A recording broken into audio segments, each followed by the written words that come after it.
Un gioco de ragazze, Bad Girls. This Italian film, made by Matteo Rovera, based on Andrea Cotti's novel, is about the elite girl Elena, played by Chiara Citti, an emotionally crippled bad girl that is holding up the mirror of our society in our face. What the movie starts with is the introduction of Elena and her two friends. All of them belong to the Italian high society. Elena is bad, and I really don't mean bad as in Hollywood villains that actually have a good soul. No, she's rotten to the core. A sociopath that can't seem to let anyone around her be happy. But that is what's so refreshing about this film. Whether she's bullying classmates, screwing her friends' boyfriends, manipulating her parents, or accusing her teacher, played by Filippo Nigro, of rape. She does it without blinking an eye because she never had to undergo the consequences of her actions.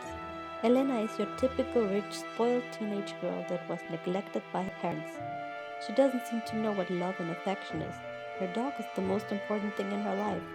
But he's still a thing.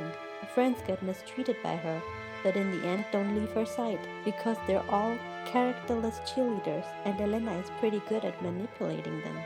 She gets away with pretty much everything throughout her whole life, until one day her teacher, who doesn't belong to high society, stands up against her and makes her understand she can't do everything she wants. Of course, that turns out to be a mistake. Elena doesn't like it when things don't go her way, so in her mind, the only rational thing to do is plan a cruel revenge. She tries to seduce her teacher and then accuse him of rape. Her father and her teacher start a fight with each other and both get hurt badly. In the end, Elena doesn't even care anymore, not about the teacher, not about her father, and certainly not about her mother, who's suffering because of her. This film is doing a great job as a social commentary in regards of young and rich people.